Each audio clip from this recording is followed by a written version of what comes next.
What's going on, guys? Jacoborth back here with another video of Jacob's Life in Vegas, coming to you guys on a beautiful evening here from the Las Vegas Strip. Sun is setting, night is coming upon us, but we're going to be talking about something today that could be of concern for Nevada, okay? For Nevada residents and for just the state of Nevada as far as how much money it makes in revenue.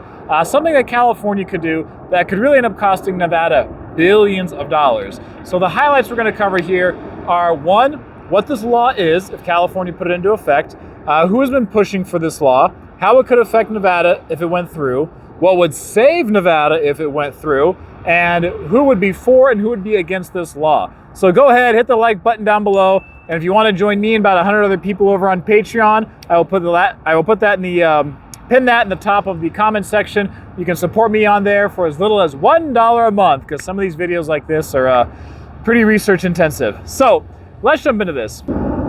So what we're talking about today in this video is when it comes to legalization of gambling in California.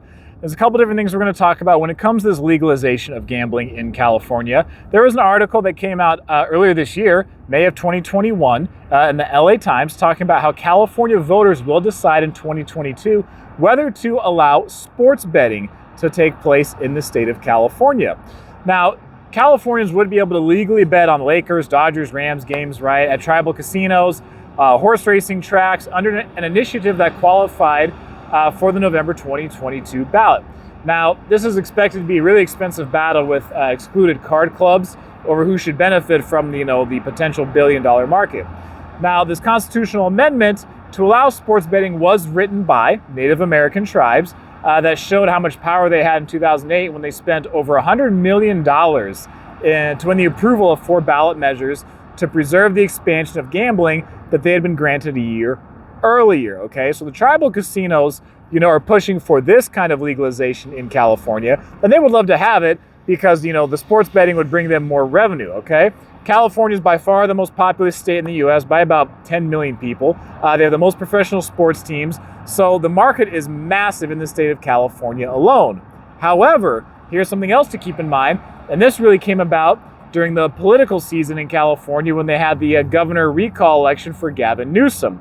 Now, one of the people who was running for governor was a man named Kevin Paffrath, who some of you might know as MeetKevin on YouTube. Now, Kevin had a 20-part plan when he announced his run for governor. He announced it on his YouTube channel, MeetKevin, and the 6th point in his 20-part plan was to go ahead and legalize gambling in the state of California. Problem number 6. We are going to legalize gambling because California has banned an excellent potential revenue source that could help keep California taxes low. By legalizing and taxing both online and in-person gambling and incentivizing the construction and development of casinos throughout the state, why would you go to Vegas if you could visit casinos in Santa Monica, San Diego, San Francisco, Lake Tahoe, Big Bear, Bakersfield, and elsewhere throughout California? In time, online and in-person gambling excise taxes could exceed $5 to $10 billion. This again helps reduce our reliance on a state income tax. Now, as we know, Gavin Newsom, he did survive the recall effort. Now he's got, an election next year to get ready for. So he survived the recall election. Now he's got another election coming up next year.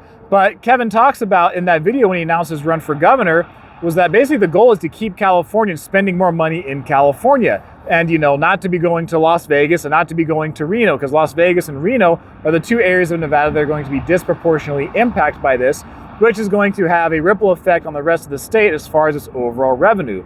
So the plan was to legalize in-person and online gambling to encourage casinos being built up and down California.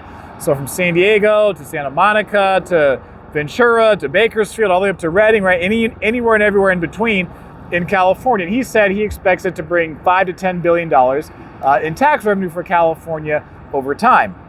Now, even though Kevin didn't win to become governor in California, and said Newsom is still the governor for at least till the next election, the fact that he was pushing for legalizing gambling across the entire state is an idea that could very well gain even more momentum and more popularity. Other California politicians may support and push this, especially as the state has massive debt, right? Debt overall compared to other states and per capita. Okay, California's got incredible amounts of debt. They're known for high taxes, but their spending is even more than they take in taxes. So, and that was part of the argument for other areas too, like legalizing marijuana was for the states to get tax revenue from it. But, if you're spending more than you're making, it doesn't really, how much impact is it going to have if you keep spending more than you're making, right? Even if you do get more money. Now, here's the thing for Nevada, okay? Even if California does legalize gambling across the state, here's what will help Nevada. And what's going to help Nevada is California. Now, what do I mean when I say that? Even if something's a good idea, okay, in California, there's a really good chance that it will be implemented in the dumbest, slowest, most bureaucratic, most expensive, and just inconvenient way possible for the largest amount of people. Okay, that's pretty much common practice for certain things in California, especially in the political realm, especially for how politics affect business in California. That's very much to be expected, that it's not going to go smoothly, okay? The high regulations and high taxes, that's going to mean the businesses are going to have to charge more for customers because businesses, they have to make more money than they're losing on a consistent basis to stay in business. So, if your income is here and then taxes, regulations, fees, any costs that keep going above that, well, for them, business to stay in business and they get their money from you, the customer, then they're going to have to increase prices to try to keep up with that income, which means you are going to be paying more. Now, the other thing to keep in mind when it comes to legalization of gambling in California is that, okay, let's be real here. Okay, you guys know all this entertainment we have and all these cool things we have here on the Las Vegas Strip in the Las Vegas area. Okay, there is not a single individual casino that could be built in California, or even several casinos grouped together, that will be able to compete with everything Las Vegas has to offer. Like, that's not gonna happen. Not anytime soon anyway. And even if a California city wanted to become the next Las Vegas, okay? Let's say somewhere in the Inland Empire, right? Maybe somewhere outside Bakersfield, right? Someplace they have lots of land to build. It would take over a decade for any metro of California to even have a chance of being a legitimate competitor to Las Vegas. And Las Vegas has, and I'm going to say that conservatively, a decade. And Las Vegas has such a huge head start on any other place that, how much is it really going to impact Las Vegas, in the long term? Who knows? But Vegas has so much more to offer outside of gambling, right? I mean, we have world-class shows and entertainment. We have some of the best restaurants on the planet, some of the most popular nightclubs on the globe. I mean, we host some of the biggest sporting events in history, massive conventions here, high-end shopping, extravagant hotel rooms, plus the outdoor activities, and just a one-of-a-kind history that no other city can match. So, I mean, Vegas is a lot more than just gambling, okay? So people say things like other places are having gambling and that's gonna ruin Las Vegas. Like, that's just stupid, because Vegas has a lot more to offer than gambling. And for years now, Vegas has been having to diversify from just being a place that relies on gambling to having other things and other amenities and other options, like I mentioned. So let's talk about who would be for this and who would be against this, the legalization of gambling in California, across the entire state, okay? Now, who would be for this would be casino operators across the U.S., right? Because they would love it to be able to be in, even more states and do that kind of thing and be able to expand, their operations, right? California locals who want some more options nearby for gambling, they want some entertainment. Maybe they do still love coming to Vegas, but they would like to have some other stuff nearby so they can stay local. Maybe they won't come to Vegas as often. Who would be against this? Well, against it would be the tribal casinos in California, right? Because they don't want it to be across the entire state, because that's going to be taking away money from them, right? They're not going to want that competition. So just like for a lot of years, in Nevada, right? Nevada kind of had a monopoly on gambling across the country. Now it's expanding more and more into other states. So I guess you could possibly airlines being against this too, because think of all the flights from, Southern California, Los Angeles, Orange County, San Diego, to Las Vegas, even coming out of Ontario, Long Beach. I think of Northern California, people in the Bay Area catching flights to Reno and that kind of thing. So the airlines would like for people to travel. They would like for them to have to fly to another state because that's how they make their money. And if less people are flying to Nevada to gamble, to come for entertainment, and to come for things like that, that's going to hurt their business. Also, some transportation companies, maybe like in Los Angeles area, that do tours to Las Vegas, so from LA, things like that. So there are some companies like that, but they're not going to have the same kind of influences like the airlines would, and some of the tribal casinos and that kind of thing.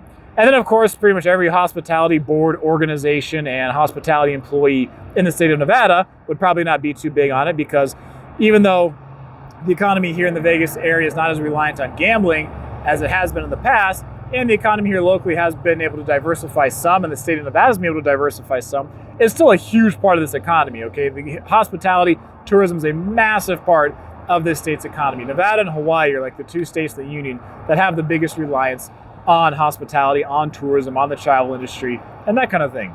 Now, remember this though, okay? Keep this in mind, that really California has no incentive to help Nevada. They really don't have any incentive. So if California were to push this through, they're gonna go, do what they can, again, inefficiently, but they would be doing this, without any regard for how it's gonna affect Nevada. California doesn't care. They don't have any incentive to help Nevada. That's why they won't expand I-15 to 3 lanes anytime soon. Like earlier this year, Mayor Carolyn Goodman was, pushing for California to expand I-15 to 3 lanes for people to come here to Las Vegas and spend money from Southern California. Well, in California's eyes, why would they help people? Why would California spend money to help people leave the state to come spend it somewhere else? When you cross over to Nevada, then the road expands, right? Then it's faster to get here on this side of the state line, but California has no incentive to help Nevada make any more money. And also you want to know that in 2019, the average daily auto traffic coming across I-15 at the state line from I-15 coming from, California to Nevada was about 45,000 cars. Average daily auto traffic estimated by the LVCVA.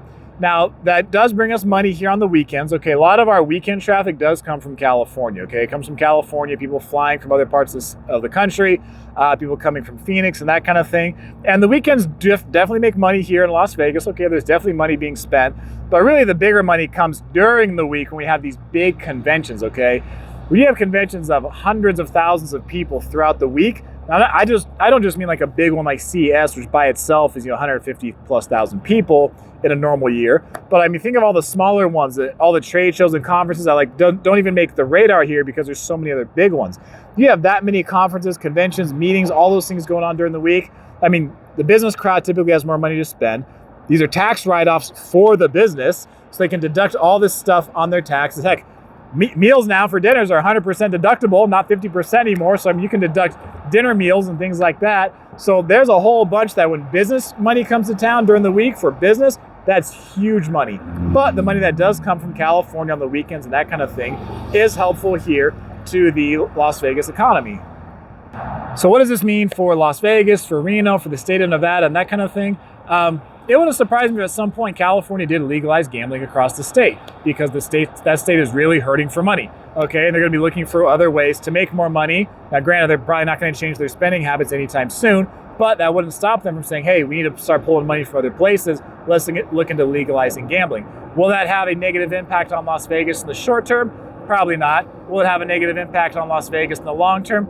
Maybe, but I think that would be very long term as far as how it affects Las Vegas, Reno, the state of Nevada, and that kind of thing. Because, this is what Nevada is known for. This is what Vegas, Reno is known for, hospitality, coming here for not just gambling, but also a lot of the things I mentioned earlier. So although this could hurt Nevada, and maybe it does cost billions of dollars, I think the state of Nevada is ultimately going to be okay, at least for a long time, for a decade or more. Even if California does begin legalization, the state of Nevada will be okay as far as hospitality, as far as tourism. If there's anything I missed in this video, be sure to go and say it in the comments section. Give the video a thumbs up. Remember, if you want to support me on Patreon, that link will be at the top of the comments section. Thanks for watching. Thanks for being so awesome. I am Jacob, coming from a beautiful sunset evening here on the Las Vegas Strip. This is my life in Vegas.